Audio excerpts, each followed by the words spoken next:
where that river bends, that's where the outfall is. The 911 caller stated that the water and the oil slick was so great that he knew it was more than just a small spillage.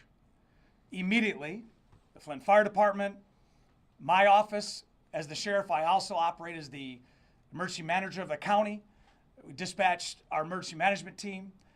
We contacted Michigan Spill Response, Eagle, EPA, all those that are here and represented today, to not only do two things: contain and to clean, and also to hold accountable.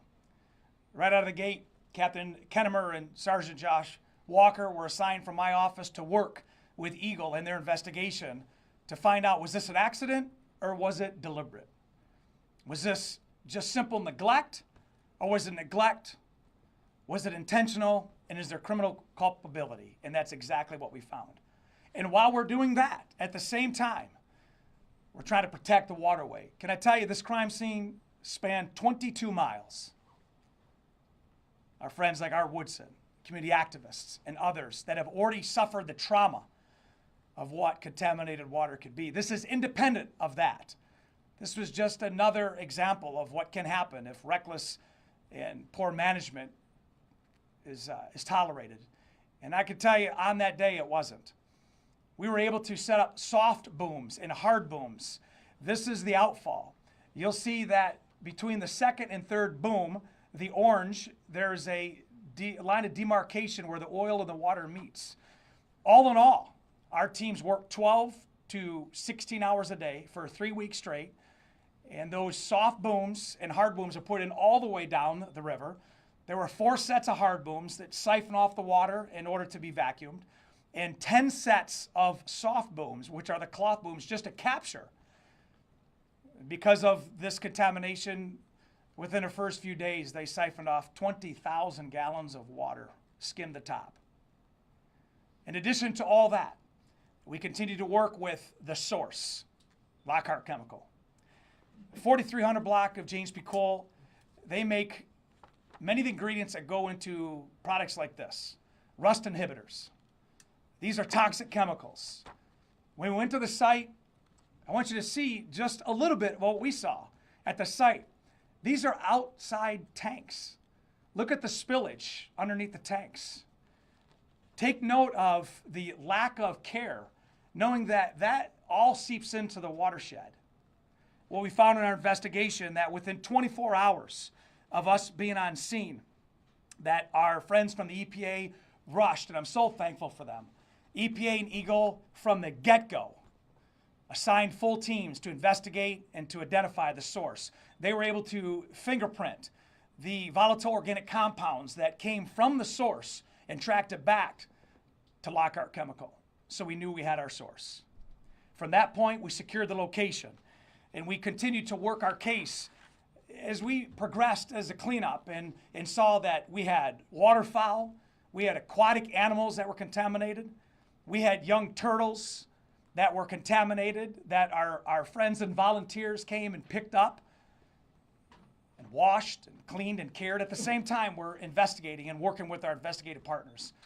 Can I tell you, the health department from Genesee County, without any hesitation, and it wasn't very popular, especially during the July 4th weekend, to have a no contact order for the entire river. People couldn't kayak, they couldn't fish, they couldn't swim, they couldn't enjoy it. That's what happens when you have careless, reckless criminal behavior like we do in this case. You would think after all of this, our defendant would do what they could to try to help and mitigate, but he did the absolute opposite. He actually escalated.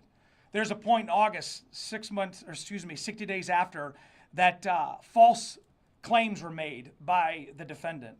That in an interview, they stated that we needed records, and these records were submitted, and they weren't correct. Not only that, daily chemical spills, mismanagement. They had spills that were not cleaned. They had drains that, instead of fixing, cement product was poured in. As we excavated this entire site, we saw one after another an example of premeditation. Many times it's a cover-up. What I found is most egregious is when we started pulling records. And if you looked at those containers, you would see that many of them, they generate tremendous amounts of heat. And there's a level that's set by manufacturers and EPA and Eagle, our Michigan Department of, and I saw with my own eyes records that were falsified at the order of the defendant. We have individuals from that company that were forced to make these adjustments to keep it under the 110 degrees Fahrenheit, when in fact it was some cases near 120 degrees. These are ticking time bombs for a community. I think it's worthy to note that in a community like us here in Flint, Genesee County, some may see that this is just an act of business, and it's not. These are people's lives. These are businesses. These are people's recreational endeavors. And when a company comes in, especially somebody who's not from this area and has no regard, knowing what Flint has just suffered in 2015 and 16, to do that, we're here today to answer. And I will tell you, it may have taken a long time, but when you have a case like this, an environmental criminal case, these aren't any case that I as a sheriff or a 32-year veteran are taught how to do. This is a walk a mile, see a mile case. But we can't do this alone. When you involve other credible investigators and scientists and people that are behind me inside me today, this is how we got here. Is I know that on that day, we claim to hold people accountable. I was in communication with our Attorney General from the beginning, our friends from Eagle, to take us to this day. When you have an Attorney General who's claimed, not only in this case, but in other cases, that she is going to stand, never said no. She would take my calls on the weekends, she would take my calls in the evenings, and we kept pushing and pushing. And that shows tenacity. So again, I want to thank all those that responded from June 15, 2022 to those that are standing here today. These are not easy. We promised protection, we promised accountability, and we have that. Ladies and gentlemen, Dana Nessel. Thank you, Sheriff. And in response to that, I don't think you'd take no for an answer, even if that was what I suggested. No, I appreciate that introduction. Just to make everybody who's in the room aware, obviously, Genesee County Sheriff Chris Swanson is with us here today. Also with us here, the Department of Attorney General, Criminal Justice Bureau Chief Daniel Hageman Clark, and we have some of our assistants, attorneys general who worked on the case with us here, Greg Justice and Dan Grano, and also Sherry Meyer from the Water Resources Division of Eagle. So today, alongside with the sheriff, we're announcing criminal charges against Rajinder Singh Minhas, the president, treasurer, and director of Lockhart Chemical Company, for many significant felony and misdemeanor criminal offenses for the alleged mismanagement and neglect of critical maintenance and degradation of the Lockhart Chemical Company that resulted in the unauthorized oil discharge into the Flint River in 2022, and, as was mentioned by the sheriff, for illegal operation practices at the site in an attempt to cover up his criminal culpability in the discharge and other industrial material and waste management offenses discovered in the months that followed the discharge. Mr. Minhas was arrested at his home in Rochester and arraigned in the 67th Judicial District in Genesee County on Wednesday, December 18th. He was released on a personal recognizance bond pending a probable cause conference scheduled for January the 2nd. The totality of what I have to say and will describe today are at this point, of course, only allegations. All defendants at this stage of the criminal justice process are presumed innocent unless and until proven guilty in a court of law, though these allegations are extensively supported by the findings of the Michigan Department of Energy, Great Lakes, and Energy, and we intend to prove these offenses beyond any reasonable doubt in the courts. In addition, I would offer my gratitude not only to the talented attorneys and prosecutors in my office, some of whom, again, are with me here today, but also to the experts at Eagle, Michigan State Police, the Genesee County Sheriff's Office, the Oakland County Sheriff's Office, the special agents from my department, and the detectives of Eagle and DNR Environmental Investigations Section who developed and investigated this case. Lockhart was a chemical processing facility that manufactured rust preventative additives used in the metalworking industry. And here, staff unloaded, stored, transferred, and blended raw materials to be crafted into rust preventatives, and then shipped those chemical products to customers. These chemicals were stored on site in more than 100 tanks with a total volume of nearly 2 million gallons and up to 4,500 barrels on site. And this site stored raw materials which would be steam heated to liquefy the materials for chemical integration. These processes resulted in the creation of industrial wastewater comprised of stormwater, rinse water, material leakage, and steam condensate, all of which came into contact with chemicals and hazardous materials or containers for such. The neglectful management of this facility's wastewater and the containment systems falling into significantly degraded states led to an eventual and criminal pollution event that posed a danger to public water. On June 15th of 2022, approximately 15,000 gallons of an oil chemical mixture were released from Lockhart's facility into the Flint River. The discharge came from the facility's underground tunnel network for combined wastewater and flowed through the municipal storm sewer to an outlet into the Flint River caused by a tank valve leak.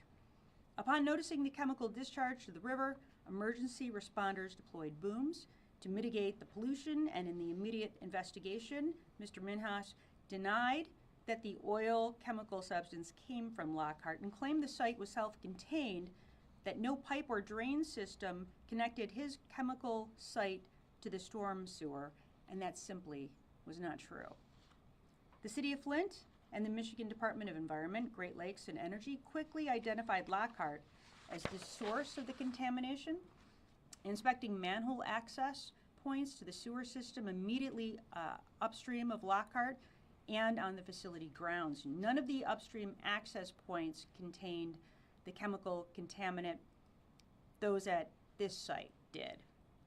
Furthermore, chemical fingerprinting analysis conducted by Eagle's investigators and laboratory confirmed that the oil chemical mixture entering the Flint River was a match to substances that were found on this site.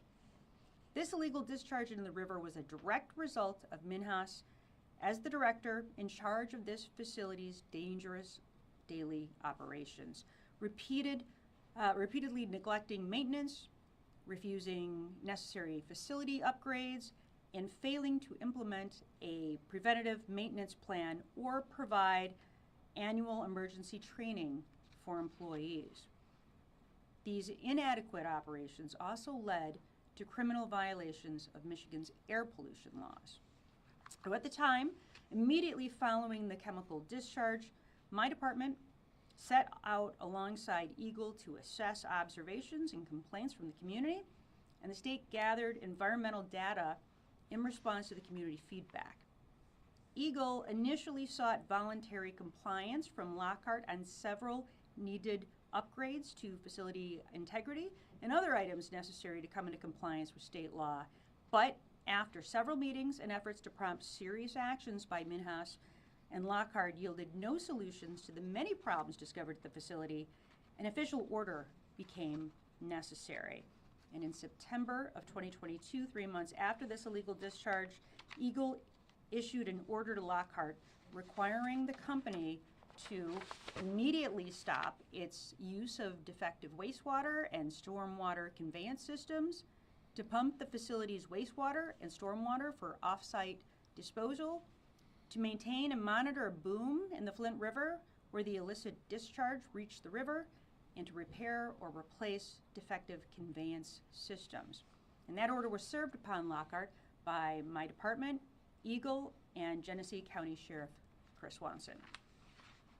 Lockhart soon after filed for bankruptcy, and officials from the state of Michigan and the U.S. Environmental Protection Agency have been involved in the bankruptcy to ensure that the facility is managed appropriately to avoid further releases and to address hazardous substances on site. So today, we are announcing significant felony and misdemeanor charges against the man responsible for mismanaging this company to the point of a public crisis. To underscore the culpability of Mr. Minhas, this facility had no safety managers on site daily. The only person in charge was Rajinder Minhas. Now, Mr. Minhas ran this chemical factory with a mentality geared towards keeping operational costs low and profits high, to patch bullet holes with Band-Aids and to keep the public safe with all the might and muster of a series of patchwork of bare minimum efforts.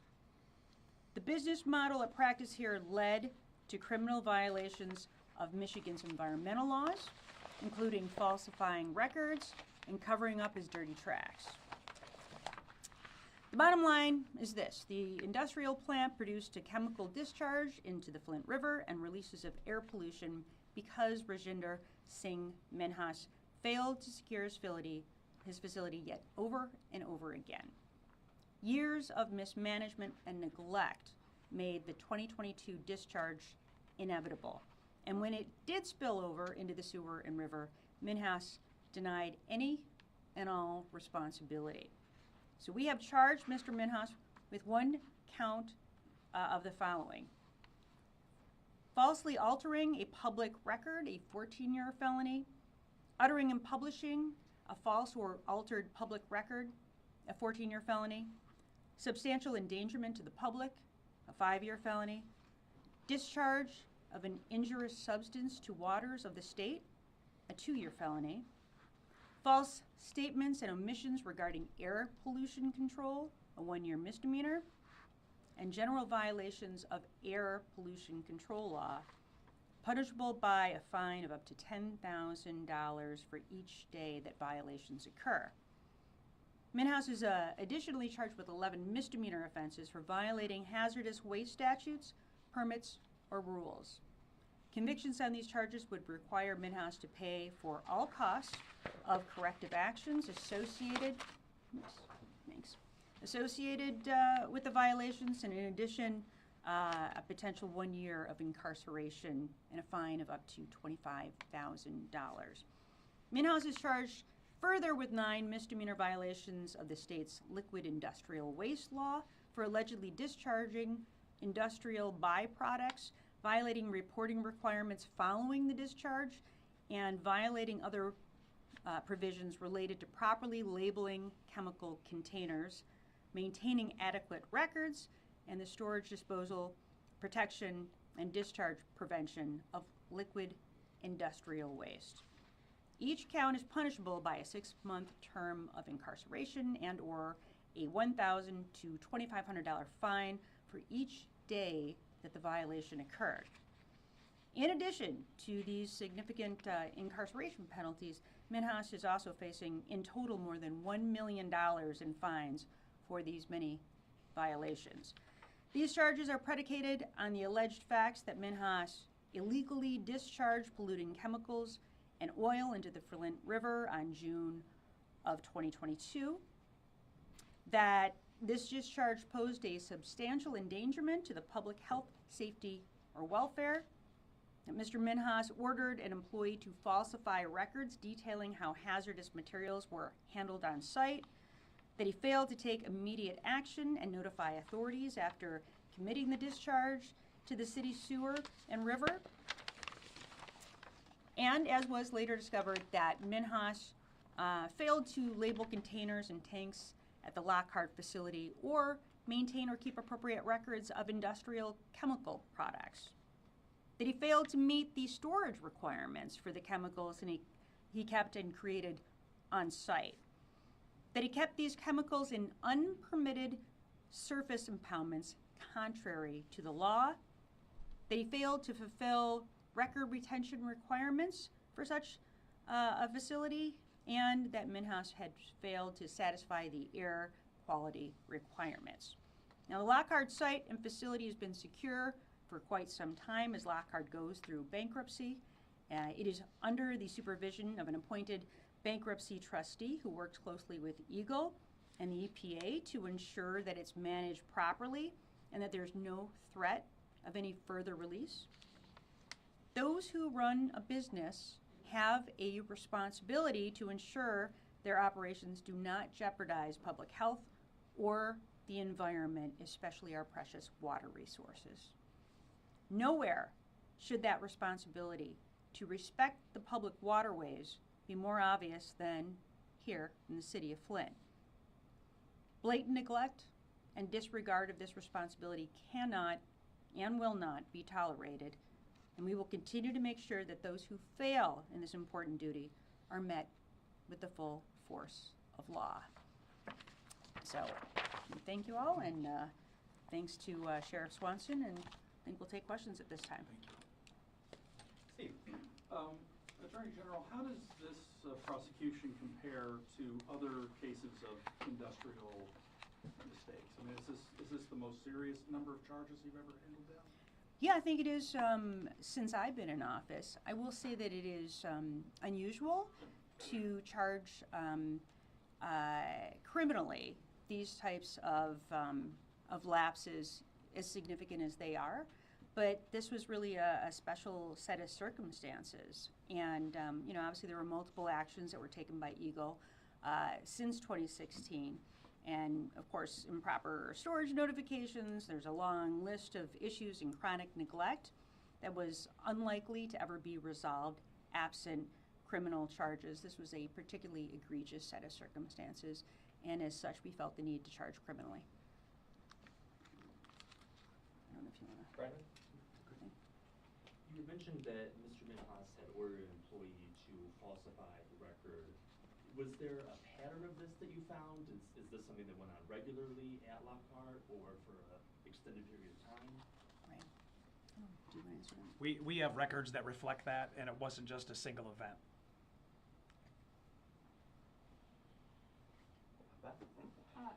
Attorney General, do you think the lawmakers who skipped session last week should have been arrested? I am incredibly disappointed with how the session ended. Obviously, I think that there were a lot of individuals that I think were at fault for not completing the session, and ultimately there are many, many bills that should have been voted on. I know that I'm particularly upset about many of the initiatives that came from our department that will never see the governor's desk. And I can name some of them: our consumer protection amendments, human trafficking, guardianship and conservatorship reforms. The list goes on and on and on. And those are just some of them. But with that, I'll probably have more to say on this issue later, and I know that you'll be attending a roundtable that we're going to be having in January. I'm happy to discuss this further at that time. I'm going to go to Mike here. Can we talk why it took so long to come out with this announcement? And then two, can you speak to the fact of, you mentioned that the site is secure at this point, but are there contaminants that Eagle is monitoring that could be leaching back into our water system at any point, and what's happening with all of that? Yeah. In terms of how long it took to get from this bill in 2022 till now, obviously the state's first priority was to make sure that the release of chemicals from Lockhart's facility was contained and that human health and safety were adequately protected. And then after that, the criminal investigation involved consulting with the experts at Eagle to determine exactly what had happened and what charges were appropriate. And it was a very thorough and comprehensive investigation with multiple agencies, which can take a lot of time. But obviously what was important, not there is a continuing issue. I think that has all been addressed. I will say in terms of what, if any, health impacts we saw or continue to see, we're not aware of any negative impacts for residents in the area, largely because of the prompt response by local first responders and emergency management personnel, Eagle, the EPA. But the impacted area was large. Oily discharge was seen on the water for as far as 20 miles downstream, and oil had to be cleaned off of turtles by hand, as was noted by the sheriff.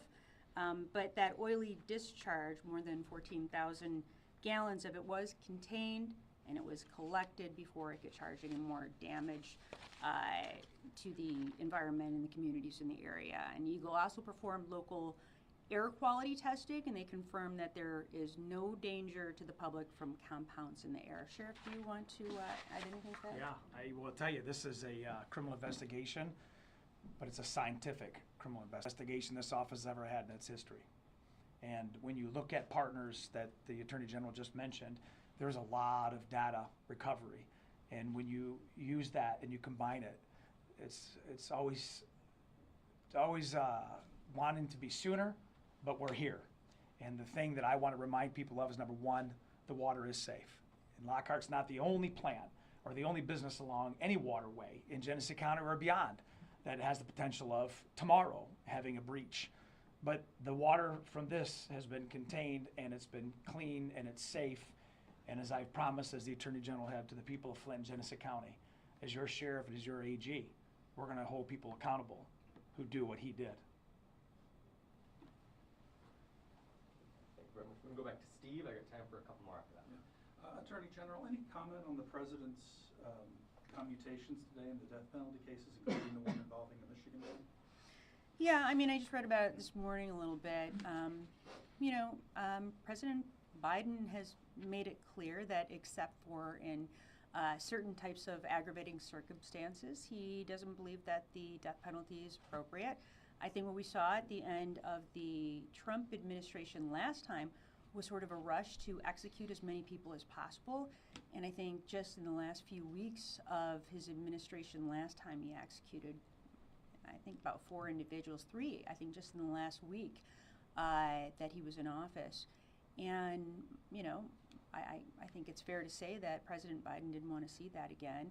And except for in those rare instances, and I think there were 3 individuals, my understanding is that he did not commute their sentences from the death penalty to life in prison, that the rest of those individuals now will not be facing the death penalty. And I think that's a promise that he fulfilled that commitment.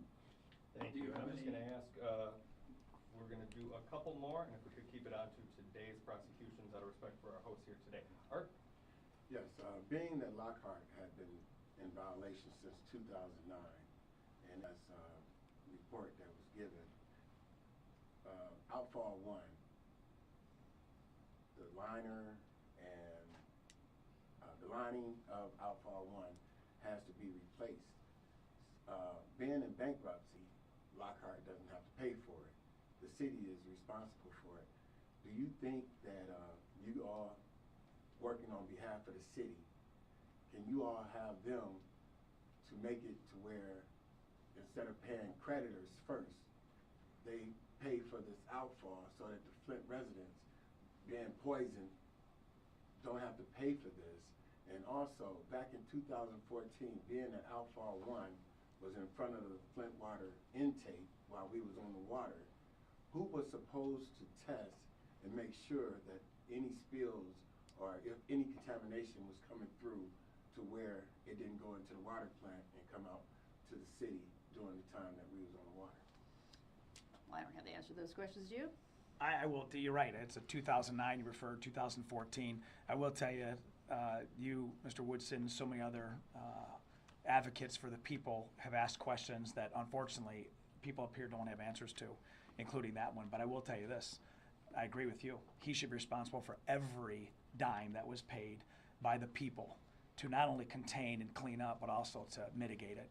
And whether he's in bankruptcy or not, I can tell you right now that the people, those here, anybody who's paid a tax, have been paying this bill, and it should go back to the one who's responsible for it. I will tell you, our friends from Eagle, EPA, they have assigned individuals to that site to keep it from happening again. But I wish I could go back retrospectively and say, you're going to pay for this, you're going to pay for this, you're going to pay for this, because the people of the city of Flint don't deserve that. All right, thank you, everybody. I'm going to close it out with one from Beth, Beef Red News. Attorney General, one more question. With Trump coming into the presidency and obviously putting in a whole new cabinet, do you have worries about their disposition towards Line 5 and how that might affect your litigation seeking to shut down the line? Yeah, we don't believe that that federal activity is going to affect our state case. Obviously, the Sixth Circuit made a determination that the case would be properly remanded back to the state, and we're hoping that Judge Jamo will act swiftly. We've had outstanding these motions for summary disposition for quite some time, and obviously he's asked for some further briefing, which we're supplying. So we're hoping to move this case through the state system as swiftly as possible, and no, at this juncture, we don't believe that the new federal administration should impede upon that process. Thank you very much, everybody, for joining us.